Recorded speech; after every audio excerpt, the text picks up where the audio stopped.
Saat ini, tata kelola pemerintahan semakin diperlukan.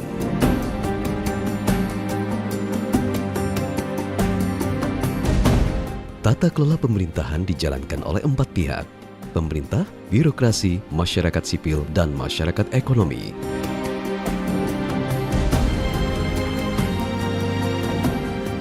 Bagaimana suatu pemerintahan mengelola dirinya? Apakah suatu pemerintahan itu baik atau buruk? Bagaimana mengukurnya? Sekarang ada alat ukurnya. Namanya Indonesia Governance Index, IGI. IGI itu suatu indeks, ya. Indeks itu untuk mengukur, ya, secara perbandingan antara satu wilayah dengan wilayah lain. Erna Witular adalah salah satu penggagas IGI. Ia aktivis masyarakat sipil, mantan menteri, dan duta besar khusus PBB. Pemerintah daerah yang progresif, yang memang mau memperbaiki dirinya, itu akan memperoleh manfaat dengan indeks tata kelola ini. Pada tahun 2000, Erna turut mendirikan lembaga yang unik. Namanya Kemitraan Bagi Pembaruan Tata Pemerintahan. Kemitraan itu adalah suatu lembaga yang lintas sektor. Di dalamnya ada pemerintah, ada swasta, ada kelompok masyarakat yang bertujuan untuk memperbaiki tata pemerintahan di Indonesia. Hasil kerja kemitraan mendorong perbaikan-perbaikan yang mendasar di Indonesia. Kemitraan berperan besar pada pembentukan Komisi Pemilihan Umum, Komisi Pemberantasan Korupsi, dan Komisi Yudisial.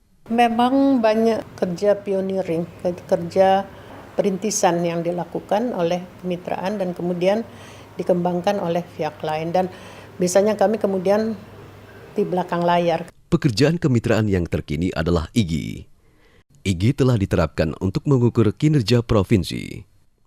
Indonesia Governance Index ini memberikan semacam cermin bagi kita semua, bukan hanya pemerintah, tapi juga birokrasi, masyarakat sipil, dan juga masyarakat bisnis, mengenai seberapa jauh kita sudah terjadi perbaikan di dalam tata kelola kepemerintahan di Indonesia. Anies Baswedan berperan melahirkan IGI. Idenya dari awal adalah bagaimana kita bisa memastikan bahwa ikhtiar menghadirkan tata kelola pemerintahan yang baik itu bisa kita ukur dengan baik pula. IGI mengukur kinerja 4 pihak yang mempengaruhi tata kelola pemerintahan. 4 pihak itu disebut 4 arena. 4 arena itu adalah pemerintah, birokrasi, masyarakat sipil, dan masyarakat ekonomi. Arena pemerintah itu kita tujukan pada pejabat politis yang dipilih secara demokratis langsung oleh rakyat. Sementara birokrasi adalah pegawai negeri yang disumpah oleh negara untuk menjalankan fungsi-fungsi kebijakan yang sudah ditentukan oleh pemerintah. Indah Presanti Lukman adalah Knowledge and Research Manager di Kemitraan. Ia mengkoordinasikan puluhan peneliti IGI. Kita juga mengukur tata kelola masyarakat sipil dalam hal misalnya upaya advokasi mereka atas nama rakyat, pun kemudian masyarakat ekonomi juga demikian. Good governance adalah sebetulnya salah satu cara mengatur hubungan yang baik antara public, private, individu, masyarakat, negara. Ketika itu berjalan dengan baik, maka kepentingan-kepentingan publik akan bisa dijalankan dengan baik pula.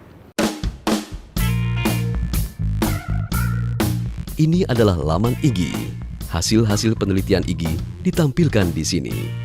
Kinerja Daerah Istimewa Yogyakarta berada di ranking 1. Provinsi Maluku Utara di ranking 33.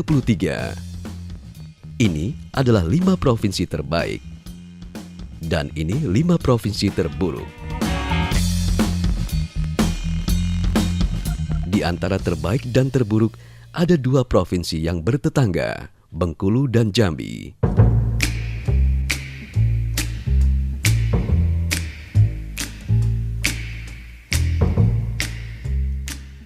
Kenapa kemudian Jambi ini menjadi baik? Menjadi baiknya karena ada power politik di sini, goodwill gitu ya. Bagus Giri Purwo adalah peneliti IGI untuk Jambi. Sebelum periode gubernur yang sekarang itu banyak masalah, terutama masalah korupsi. Nah, gubernur yang sekarang itu ada perubahan reformasi birokrasi yang tidak terlalu diekspos, tidak terlalu digembor-gemborkan, tapi penetrasi dari dalam birokrasi sendiri. Itu seluruh SKPD yang ada di pemerintahan itu melaksanakan kegiatan di TPRI 1 minggu 1 kali. Dan nanti live, masyarakat nanya dengan mereka. Tujuannya adalah supaya masyarakat tahu apa program kita. Di samping juga kita mendapat masukan dari masyarakat. Kegiatan melibatkan masyarakat dalam pengambilan keputusan memenuhi prinsip partisipasi.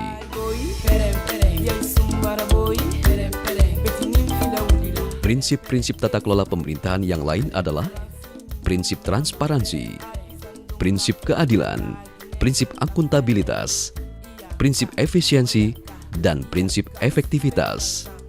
Kita sekarang tuh harus terbuka, kemudian program kita umumkan, dan kita harus mengikuti pola-pola modern.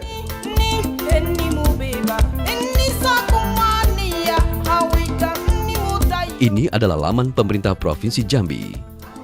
Anggaran daerahnya tercatat dengan jelas. Kita pertama ngelacak data itu dari web. Ternyata di web ada di Jambi. Pengelolaan anggaran Provinsi Jambi disebarluaskan secara efektif. Wawancara acak di Jambi menunjukkan bahwa warganya mudah memperoleh informasi mengenai anggaran daerah. Saya cari tahu lewat internet, data-data sih lumayan lengkap banget malah. Yang saya tahu APBD itu anggaran tentang perbelanjaan daerah. Biasanya kalau pengen tahu tentang kayak begitu saya browsing. Listrik yang digunakan khusus untuk Kota Jambi itu sebulan bisa menghabiskan lebih dari 1 miliar. Masyarakat yang kurang mampu dan anak-anak yang pintar untuk berhak mendapatkan beasiswa itu bisa mencapai dari sekitar 7 miliar.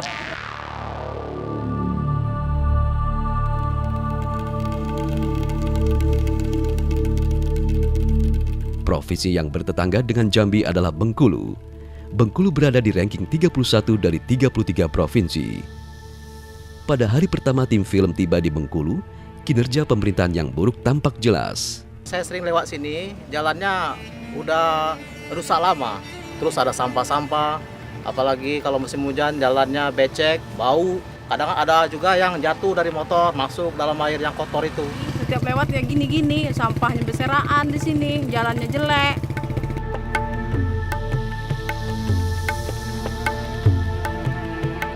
Pengukuran IGI mencatat kinerja terburuk di Bengkulu berada pada arena pemerintah dan birokrasi. APBD sampai hari ini itu kan masih dilihat sebagai bagian dokumen rahasia. Harmudia adalah aktivis masyarakat sipil.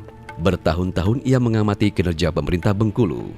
Sudah menjadi rahasia umum ya, semua orang sudah mengerti. Bahwa untuk jadi CPNS itu bayar. Bahkan koran kemarin ya di rakyat Bengkulu misalnya disebutkan untuk CPNS tahun ini misalnya itu sudah menembus angka 150 juta. Harmudia juga menyaksikan peristiwa semacam ini. Ini adalah Gubernur Bengkulu dan wakilnya. Gubernur Bengkulu terbukti korupsi lalu dikirim ke lapas. Kemudian wakil gubernurnya menjadi gubernur. Posisi wakil gubernur yang kosong diisi oleh adik kandung gubernur yang dipenjara. Ini menggambarkan apakah provinsi kita ini kerajaan atau apa ya, sehingga kemudian ada kekuasaan yang diturunkan kan begitu. Kalau bagi masyarakat ekonomi, kecenderungan yang ada pada saat ini, mereka itu kesulitan dalam hal perizinan. Mereka juga takut berinvestasi karena di Bengkulu sudah terkenal ya korupsi, KKN-nya itu sudah meningkat. Belum apa-apa mereka sudah ditagih uang muka dulu, berani bayar berapa untuk berinvestasi di sini. Masyarakat Bengkulu bertahan dengan kekuatannya sendiri. Ini adalah masyarakat bawah yang menyusuri sungai. Mereka mengambil pecahan batu bara untuk kemudian dijual.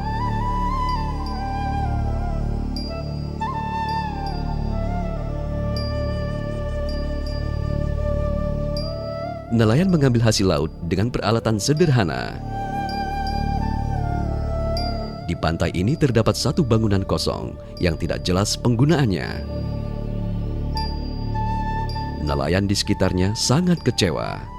Gedung tuh untuk nyamuk, sarang-sarangan tuh. 100 meter dari bangunan itu berdiri Benteng Marlborough. Benteng ini adalah salah satu ikon Bengkulu. Setelah beberapa saat tim film merekam, ini yang terjadi. Kalau di perdanya kan, kalau liputan media massa kan, dananya 150.000. Saya bayar sekarang sesuai perda. Ya. Saya minta kwitansi sekarang. Jadi kalau kwitansi kan saya kan nggak bawa. Ya makanya itu gimana ya? Saya nggak bawa kwitansi ya. Semua uang yang masuk setiap hari tidak ada catatannya. Sebagian besar disetorkan kepada pejabat di Bengkulu.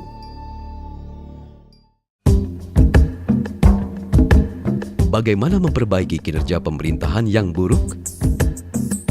Yang kita lakukan adalah membangun ukuran-ukuran yang langsung bisa menunjukkan bahwa pihak yang diukur itu tahu apa yang harus diperbaiki. Nah, itu yang kita sebut actionable indicators. IGI menggunakan indikator yang unik, namanya actionable indicators. Actionable indicators menunjukkan tindakan yang harus dilakukan untuk memperbaiki kinerja pemerintahan. Misalnya indikator ke-19 sampai dengan ke-22. Indikator-indikator ini mengukur kinerja arena pemerintah pada prinsip transparansi, yaitu bagaimana akses terhadap dokumen-dokumen anggaran daerah. Jika nilai pada indikator-indikator ini rendah, arena pemerintah langsung mengetahui bagaimana cara memperbaikinya.